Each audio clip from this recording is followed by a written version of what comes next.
The way his grip adjusted slightly every so often, as if even in sleep he was aware of the tool's presence. The room itself bore signs of hurried life, half-finished reports on a terminal. Tools stacked in neat but informal piles. A small personal item on the shelf. A worn patch from Earth. Colors faded but carefully kept. Humans, she realized, did not separate work from rest the way others did. To them, responsibility did not end when the lights dimmed. The tool emitted a soft chime. Selithra nearly bolted. The projected display shifted, highlighting a pressure imbalance in one of the station's outer rings. A timer appeared. 30 minutes. Then 29. Evan frowned in his sleep. He muttered something unintelligible, tightened his grip, and the timer adjusted. The imbalance recalculated, corrected through a different subsystem. The display dimmed again. The station itself seemed to relax. Selithra stared. He was fixing things. While asleep, her fear slowly changed shape. It did not vanish, but it became something else. Awe, perhaps, or understanding. Humans were not careless. They were prepared. The alert team remained outside, waiting. No alarms sounded. No systems failed. The station continued to function smoothly, unaware that one of its greatest problems had just been quietly prevented by a man who did not even wake up. Selithra lowered her hand from the console. She did not cancel the alert. That was not her decision, but she no longer felt the need to retreat. Instead, she stepped closer to the bed, careful and respectful. She observed the tool one last time, memorizing its shape, its signals, its purpose. Then she adjusted the room lighting slightly, dimming it further so it would not disturb the human's rest. Evan sighed softly and slept on, his tool glowing faintly in the dark, guarding a station full of beings who would never sleep the same way again. The alert did not scream, it whispered. Across the station's internal network, the notice moved from system to system, changing priority as it went. What began as a domestic safety flag became an engineering concern, then a security question, and finally something that made senior staff pause and reread the words. Unconscious human. Active tool. Outside Evanholt's quarters, the corridor lights shifted to a softer shade, signaling restricted movement without panic. Foot traffic slowed. A few crew members stopped, sensing that something unusual was happening, even if they did not yet know what. Inside the room, Evan continued to sleep. Selithra remained near the foot of the bed, hands folded carefully in front of her. Her breathing had returned to normal, but her attention had not. She watched the tool more than the human now, noting every faint change in its glow, every soft hum. A small group gathered outside the door. First came Dr. Kelman, a medical officer whose species required 3 hearts to manage stress. All 3 were working harder now. He had treated humans before. He respected their toughness and feared their habits. Beside him stood Commander Erix, head of station security. Her posture was rigid, her eyes fixed on the sealed door.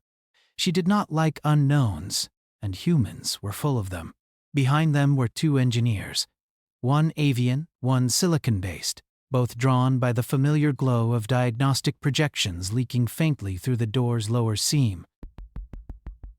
No one spoke at first. Finally, Commander Irix broke the silence. Confirmed visual. Selithra's voice came through the wall speaker, calm but careful. The human is sleeping. The tool is active but stable. No aggressive movement. Is he injured? Dr. Kelman asked. No visible injury. He appears peaceful. That word caused several of them to shift, uncomfortably. Peaceful humans were not common during emergencies. The avian engineer tilted his head, feathers ruffling. That projection pattern. I recognize it. You do? Commander Irix asked. Yes, that is a human adaptive diagnostic interface. It does not just read systems, It negotiates with them. The silicon engineer's lights pulsed. Negotiates? The avian gave a short laugh. Argues, usually. But it gets results. Commander Irix folded her arms. Are we in danger? The engineers exchanged a glance. Only if we wake him wrong, the avian said. Inside the room, Evan shifted again. His brow tightened briefly, as if he were dreaming of stubborn bolts or uncooperative circuits. The tool responded immediately, dimming its display, reducing output. It was adapting to him. Salithra noticed this and felt a strange warmth spread through her chest. The human was not controlling the tool. The tool was listening. Dr. Kellerman cleared his throat. Medically speaking, humans sometimes maintain partial awareness during rest cycles. Their brains are flexible. That is not reassuring, Commander Irix replied. It is simply true, the doctor said. If we rush in, we may trigger a stress response. A stress response from an unconscious human holding a station-level interface, the commander said flatly. Yes. Silence again. The corridor lights dimmed further as station systems quietly rerouted foot traffic. Rumors began to spread, soft and fast. A few crew members stopped pretending to work and started watching status boards instead. Something was happening in the human wing. Inside the room, the tool chimed again, softer this time. The projected display shifted, showing energy flow stabilizing across multiple decks. Evan exhaled, long and slow. Salithra's frills relaxed slightly. She spoke again, unprompted. He has been working continuously for several cycles. He did not rest properly. The commander's voice softened just a fraction. You are concerned for him? Yes, Salithra said. And for the station? They appeared to be the same concern. That earned her a long pause. Dr. Kelman nodded slowly. That aligns with my experience. Humans internalize responsibility. It becomes personal. The silicon engineer emitted a low vibration. He is correcting the outer ring pressure imbalance. The avian looked surprised. That problem was scheduled for tomorrow. It will not exist tomorrow, the silicon engineer replied. Commander Irix closed her eyes briefly. So, she said, opening them again, the human is asleep, but the station is safer because of it. Yes, both engineers said at once. She looked at the door, then at the alert status hovering in her display. Protocol demanded action. Reality suggested patience. Attendant, she said, addressing Salithra, can you remain in the room? Yes. Do not wake him unless the tool escalates output beyond safe levels. Salithra glanced at the device. It is already managing itself. Time passed. The station breathed. Systems adjusted. Power flow smoothed. Small errors corrected themselves before becoming large ones. No alarms sounded. No damage reports came in. Crew members slowly returned to their duties, though many cast curious glances toward the human wing. Inside the room, Salithra moved quietly, picking up a discarded datapad from the floor and placing it gently on the desk. She did not approach the bed too closely. She did not touch the tool. She watched. Evan dreamed of numbers and heat and the low, comforting vibration of a machine that finally listened. In his sleep, he frowned at a problem and let go of another. His body rested while his habits worked. The tool pulsed once, then dimmed further, as if satisfied. Salithra felt something settle inside her. A realization. Slow and heavy. Humans did not sleep to escape their duties. They slept with them. Outside, Commander Irix finally exhaled. Stand down, she said quietly. Maintain observation only. The alert downgraded itself, almost reluctantly. Dr. Kellerman allowed one of his hearts to slow. I will schedule a mandatory rest cycle for him. The avian engineer laughed softly. Good luck enforcing that. Commander Irex gave a thin smile. We will try. Inside the room, Evan rolled slightly onto his side. The tool adjusted, settling against the bed without losing contact. His breathing deepened. Selithra dimmed the lights one final step and stood watch, no longer afraid. She understood now. If a human slept, it was because they trusted the thing in their hand to keep the world from breaking. The station entered its artificial morning cycle without noise or announcement. Lights brightened slowly, temperature shifted by a fraction, and background systems adjusted as they always did. For most beings, it felt like waking naturally.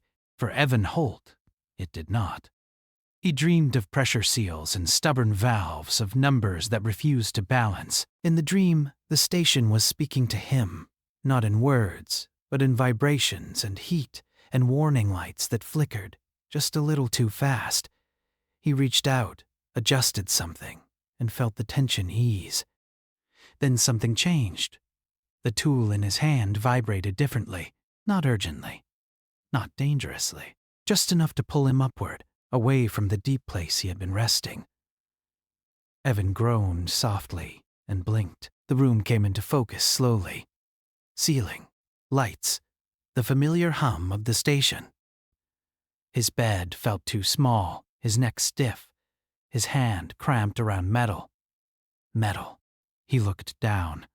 Oh, he muttered. The tool was still on. That was not good. He pushed himself upright too quickly, wincing as his head protested. The projected display flared brighter for a moment, then settled as he steadied his grip. Okay, he whispered, more to the device than to himself. I'm awake.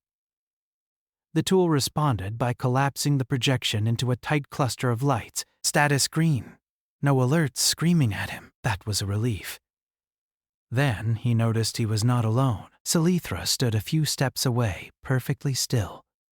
They stared at each other. Her frills flared slightly, a reflex she could not stop. She had been prepared for many things. Sudden human awareness was still unsettling. Evan blinked again. Morning? She inclined her head politely. Good rest cycle, human Evan.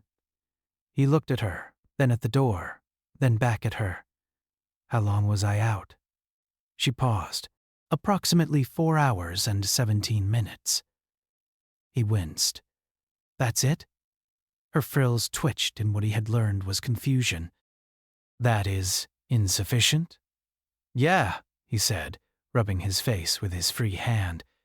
But it's better than nothing. He finally noticed how tense she looked. Is something wrong? She hesitated. Behind the walls, systems watched. Commander Irex stood in a monitoring room, arms crossed, eyes fixed on the live feed. Kellerman leaned forward, all three hearts steady but attentive. Engineers hovered nearby, pretending not to hover. Selithra chose her words carefully. When I entered your quarters, you were unconscious while holding an active tool. Evan followed her gaze to the device in his hand. Oh, he said again, longer this time. Sorry about that. Sorry. That word caused several observers to exchange looks. Selithra tilted her head. Station protocol classified the situation as a potential hazard. That makes sense, Evan said, nodding. Human tools freak people out. She blinked. This is common? For us? He shrugged. Pretty much. He finally powered the tool down completely. The lights faded. The hum stopped. The room felt quieter, somehow less alive. Outside, a few staff members let out breaths they had not realized they were holding. Evan set the tool on the bed beside him and stretched, joints popping. Did anything break? No, Selithra said quickly. Several systems improved. He smiled faintly. Good. You were correcting station imbalances while asleep, she added. He paused mid-stretch. I was? Yes. Huh. He considered that. Guess the background routines kicked in. Her frills lifted slightly. Background routines? Yeah. I set the tool to monitor a few things I was worried about. If something drifted too far, it nudges it back. Or nudges me. He tapped his temple. Habit, I guess. Silence followed. Then Salithra asked the question that had been forming since the night before. Why do you sleep with it? Evan looked at the tool, then at the small scars on his hands. Because if I put it down, he said simply. I keep thinking about what might go wrong. That answer traveled through the station's internal channels, replayed for those listening. Dr. Kellerman nodded slowly. There it is. Commander Irix frowned. That is not healthy. No, the doctor agreed. But it is human. Evan swung his legs off the bed and stood, swaying slightly before finding his balance. Salithra took a half step forward, then stopped herself. I'm fine, he said automatically. I am required to recommend additional rest, she replied. Also, fair. He grabbed his jacket from the chair and slipped it on. Did I cause trouble? Salithra thought about the fear, the alerts, the gathered crowd. She thought about the station stabilizing quietly, problems solving themselves. No, she said. You prevented it. Evan smiled, tired but genuine. That's kind of the job. The door chimed. Evan looked up. Yeah? Commander Irix's voice came through, controlled and professional. Engineer Holt, this is Commander Irix. May we speak? He sighed, guessing that's a yes. The door slid open. Commander Irix stood there, flanked by Dr. Darte, Kellerman, and the two engineers. None of them entered. Humans liked space, she had learned. Evan glanced at the group. Morning, everyone. The avian engineer gave a short bow. Impressive work. I was asleep. That is what concerns us, Commander Irix said. Fair. She stepped forward slightly. You were unconscious, while in control of a device capable of overriding station systems. Evan raised an eyebrow. Override is a strong word. The silicon engineer hummed. It negotiated successfully with 17 subsystems. Evan smiled. Yeah, that sounds like it. Commander Irix studied him. Do you understand why this caused alarm? Yeah, he said without hesitation. If someone else did it, I'd be alarmed too. That caught her off guard. And yet you did it anyway, she said. He met her gaze. Because the alternative was leaving problems unsolved. Silence filled the room. Dr. Kellerman stepped forward. Engineer Holt, when was your last full rest cycle? Evan thought about lying. Then he didn't. 6 days. All three of the doctor's hearts sped up. That is unacceptable, he said sharply. Evan shrugged. Station needed it. Commander Irix closed her eyes briefly. When she opened them, her voice was quieter. The station also needs you alive and functional. I know, Evan said. I'll rest, promise. Salithra watched the exchange carefully. This was not punishment. This was concern. Commander Irix nodded once. We are updating protocols. Evan grimaced. That sounds dangerous. She allowed herself a thin smile. New guidance regarding humans. Specifically, if a human is sleeping while holding a tool, do not assume negligence. Assume responsibility. Evan blinked. That's oddly flattering. It is also a warning, she said. The group turned to leave. As the door slid shut, Evan let out a long breath and sat back down on the bed. He picked up the tool, turning it over in his hands, feeling its familiar weight. Salithra stepped closer now. You will rest? She asked. He nodded. Yeah. After breakfast, she considered him, then the tool. Carefully, respectfully, she placed it on the bedside table within easy reach. Then I will ensure your rest is not interrupted, she said. Evan smiled, something warm and tired in his eyes. Thanks.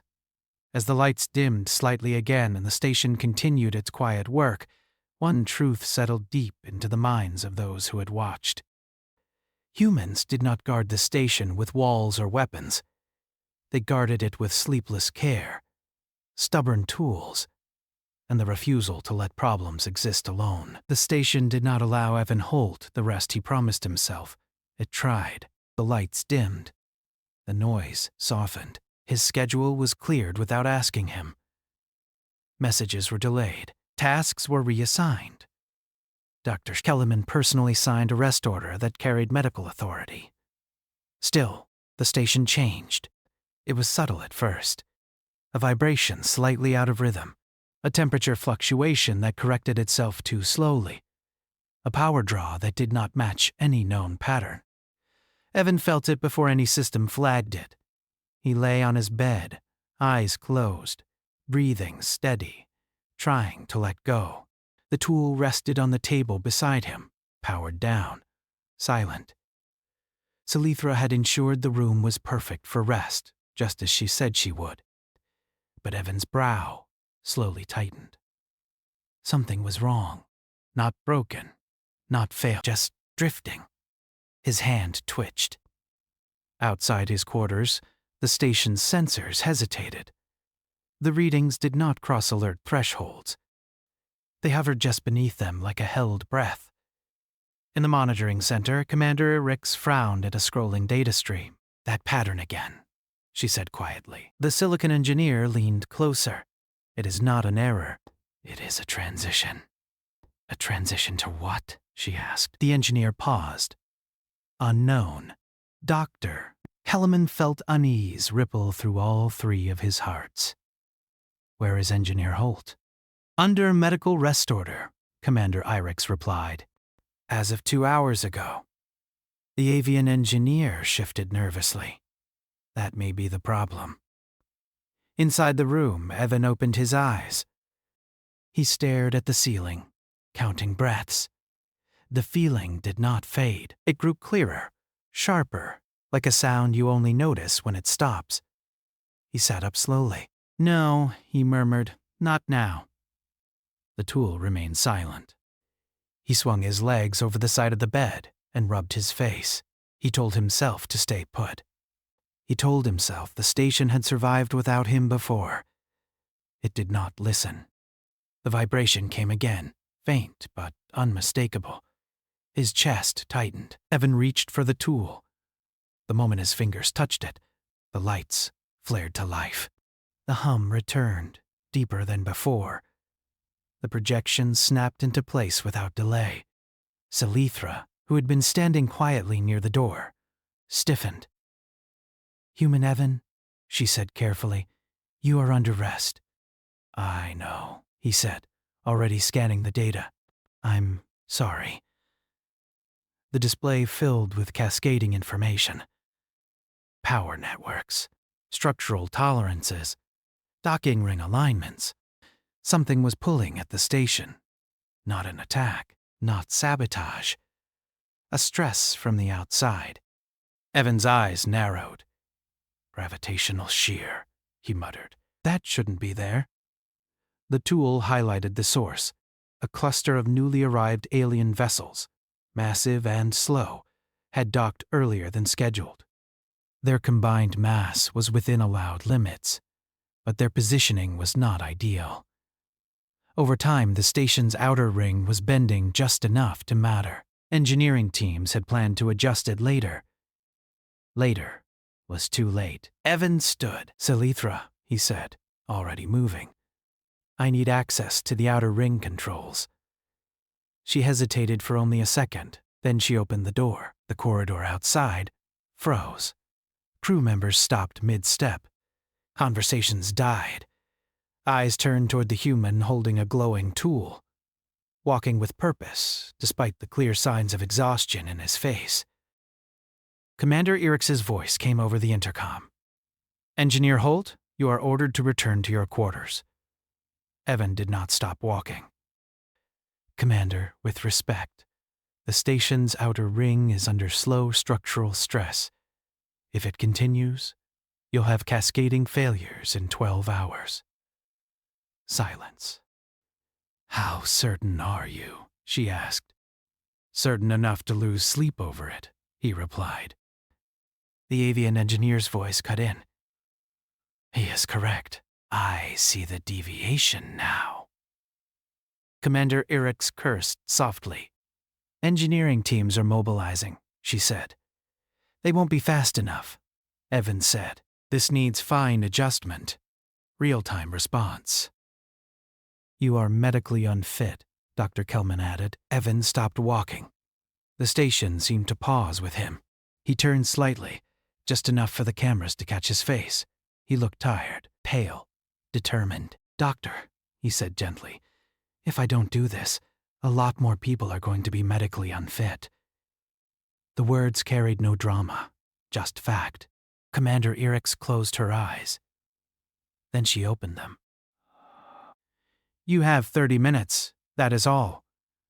Evan nodded once and started moving again. Salithra followed.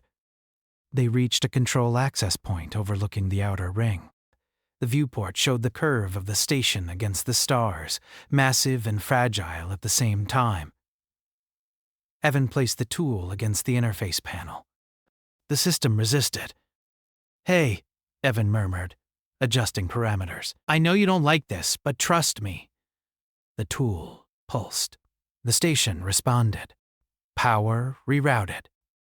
Docking clamps shifted by fractions of a degree. Structural supports tightened where needed and loosened elsewhere. The shear reduced slowly, reluctantly. Sweat beaded on Evan's forehead. Salithra watched, heart racing.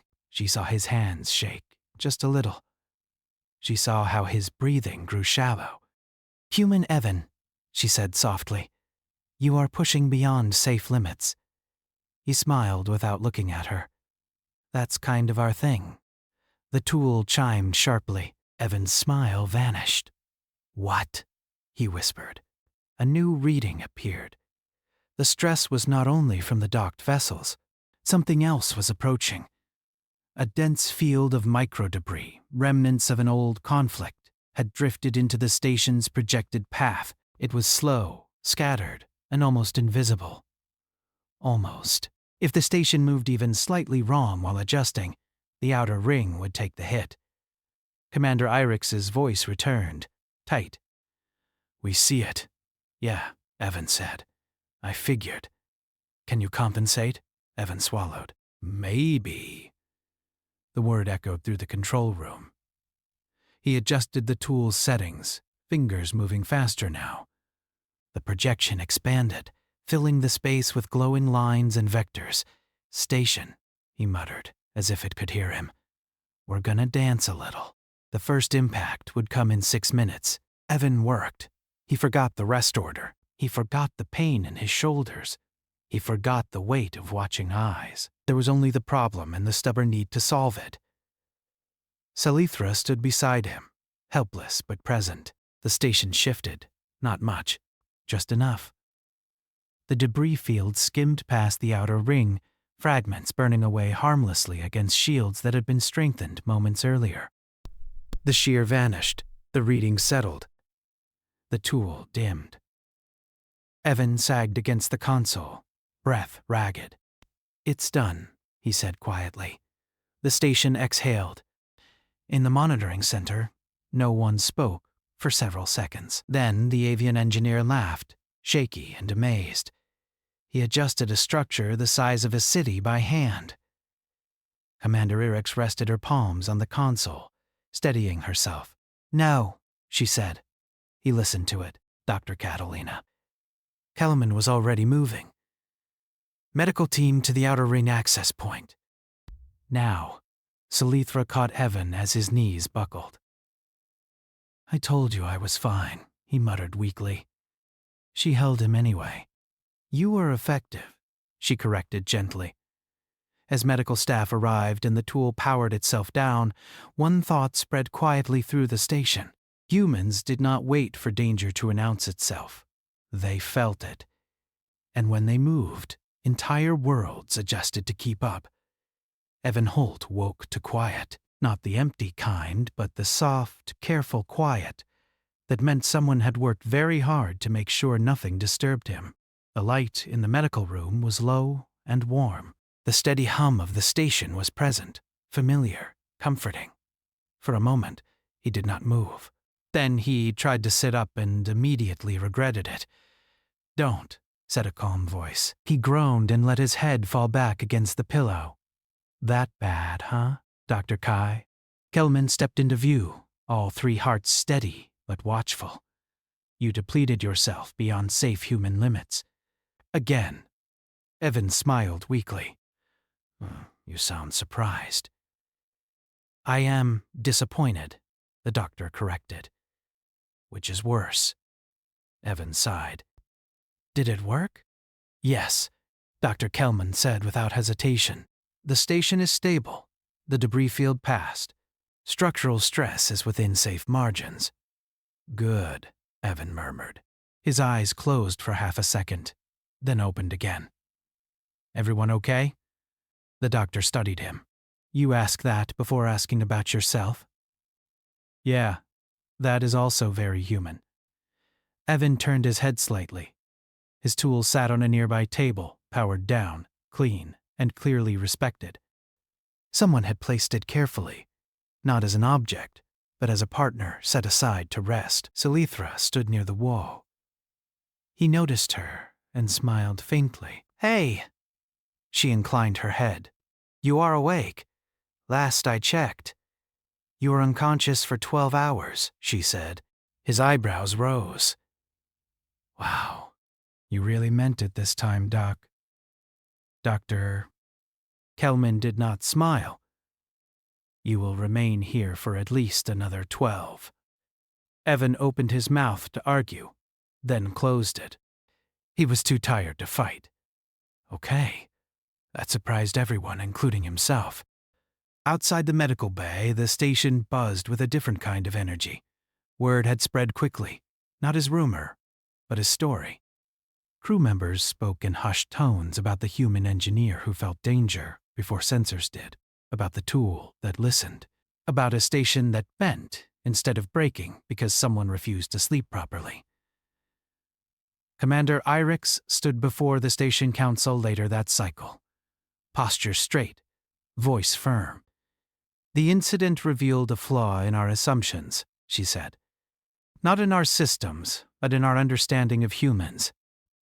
A representative from a crystalline species pulsed thoughtfully. "Clarify. Humans do not wait for permission to care," Commander Irix said. "They internalize responsibility until it becomes instinct." "That is inefficient," another representative said.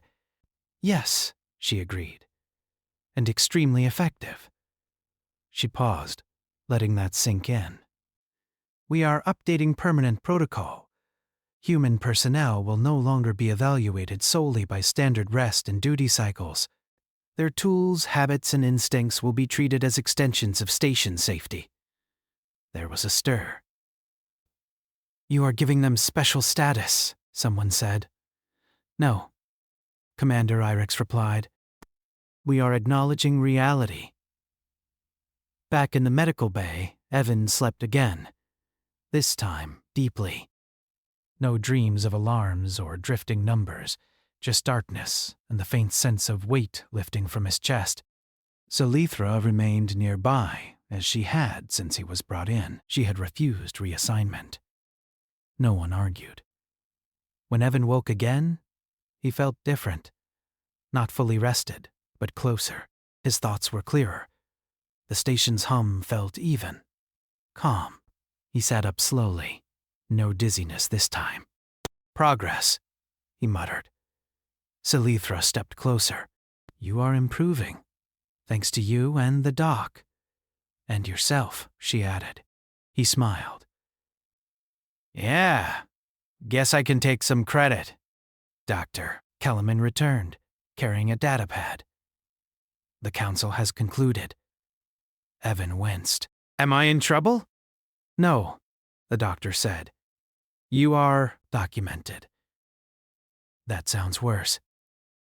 It is permanent, Dr. Barrera, Kellerman replied. Evan blinked. Permanent what? The doctor handed him the pad. Evan read. His eyebrows rose higher with each line. New cultural classification. Humans. He traits. Persistent responsibility bonding. Operational note. If a human expresses concern, investigate immediately. Safety advisory. Arresting human may still be actively safeguarding systems. He looked up slowly. You made me a warning label. Dr. Kelman allowed one heart to lighten its rhythm, the closest his species came to humor. We made you a case study. Salithra's frills lifted slightly. Your behavior has improved. Station-wide safety metrics. Evan leaned back against the bed, staring at the ceiling. All because I didn't put my tool down. All because you cared, she corrected. Time passed. Evan was eventually released under strict conditions he only half followed. He slept more. He still carried his tool, but he learned to set limits, mostly because Salithra reminded him when he forgot. The station changed, too. Systems were adjusted to account for human intuition. Engineers learned to watch for subtle signs instead of waiting for alarms. Other species began asking humans for advice, not because they were stronger or smarter, but because they noticed things early. Very early. One cycle, weeks later, Evan sat in his quarters, awake, alert. Tool resting on the table, Salithra was tidying quietly. You know, he said, back on Earth, this kind of thing was normal. She paused. Risking yourself for infrastructure? He shook his head. Sleeping with work clothes. She considered that. Why? He thought for a moment.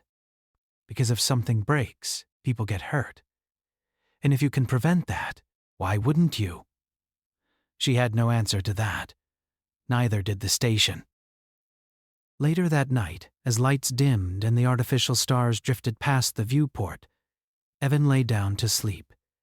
This time his tool rested beside him, not in his hand, but close enough to reach without thought.